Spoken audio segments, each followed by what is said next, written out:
Assalomu alaykum hurmatli televizor ko'ruvchilar. Uyg'ur televiziyasining kundalik xabarlarini ko'rishingizni qarshi olamiz.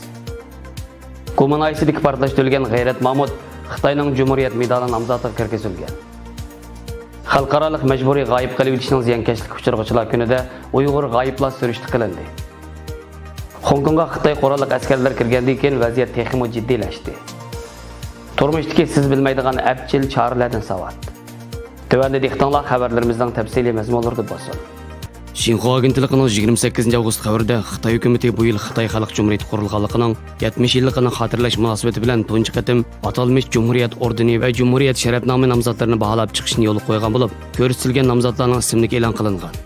Diqqat qo'zg'aydigani shuki, Cumhuriyet sharafnomi mukofotining 28 nafar nomzod ichida 2016-yil Gumun oyisida yuz bergan bomba portlash voqeasida hayotdan ayrilgan ayni chog'dagi Gumun oylik soqchi idorasining sobiq muavin boshlig'i G'ayrat Mahmud. Qizilsu Qirg'iz Abtonom oblasti chegara qo'g'duvchisi Burumxon Mavlud mazkur nomzodlikdan o'rin olgan.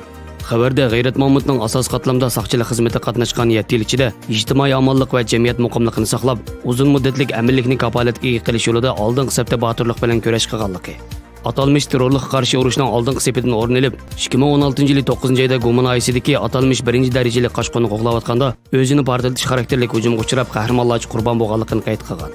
Mazkur voqeaning Gumunning Gökterak yeza 23-kentida yuz berganligi. Shu kuni G'ayrat Mahmudning idoradagi bir Xitoy soqchi ishga kelmaganligi uchun oila tekshirishiga chiqqanligi va tuyuqsiz bayqalgan bir gumonli voqeani tekshirish uchun bir uyning gamisiga tushganda bomba portlab ketib naq maydonda o'lgan.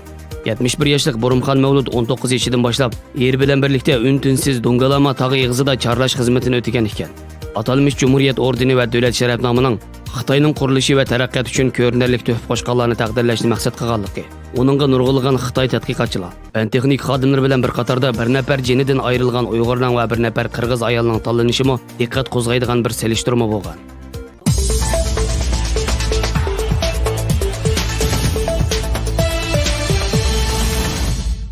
Erkin Asiya radiosi xabarida Dunyo Uyg'ur qurultiyi 30 avgust xalqaro majburiy g'oyib qilib etishning ziyonkashlik uchirg'ichilar kuni munosabati bilan bayonot e'lon qilib, Xitoy hukumatining majburiy g'oyib qilib etishni kishilik huquq qo'g'dug'chilari, o'qitish fikrlar ham shundaqla boshqa barliq fuqarolarni jimiqtirishning bir vositasi qilib ishlatayotganligini astoydlik bilan ta'kidlab, 2018-yil noyabr oyidan boshlab Xitoy doiralar tomonidan g'oyib qilib etilgan danglik Uyg'ur komediya cho'lpini Odil Mijitning masalasini alohida ta'kidlab, uning g'oyib qilinishi Uyg'ur jamiyatida hech qanday bir kishining bexatar emasligini, Xitoy hukumatining yozuvchi, tadqiqotchi va artist qatorliq Uyg'ur madaniyatining yetakchilarini yo'qotayotganligini eskartgan.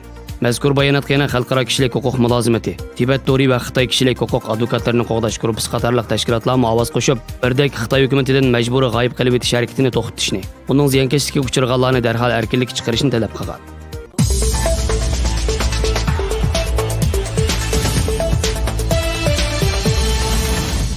Xitoy askarlarini to'shigan bir askariy mashina atirti va bir dona dengiz armiya paraxoti 3 oydan buyon namoyish bo'layotgan Hong Kong alohida rayoniga kirganligi bildirildi. 29 avgust kuni Xinhua agentligining xabariga asoslanganda Xitoy ozodlik armiyasi askarlarini to'shigan mashinalar va dengiz armiyasining paraxoti Xinjiandagi Huanggun portidan Hong Kongga shu yer vaqti sahar soat 4larda yetib borgan. Paraxotda qanchalik askarning borligi hozirgacha noma'lum. Xinhua agentligining tarqatgan suratlarda eng oz deganda 5 dona Bironivik, 3 dona askariy mashina va 1 dona dengiz armiya paraxoti bor ekan. Xitoy ozodlik armiyasining Hong Kongda turishlik qismi Hong Kongning Xitoyga qaytarib berilgan vaqtida qurilgan bo'lib, taxminan 5000 ga yaqin askar bo'lib, bosh markazi Guangzhouda, Guangdong janubiy qo'mondonlik shtabi qaraydi ekan.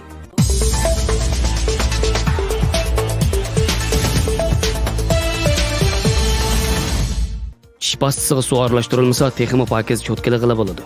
Tish pastasi suv yuluqqandan keyin osonli mag'zab o'rlaydi.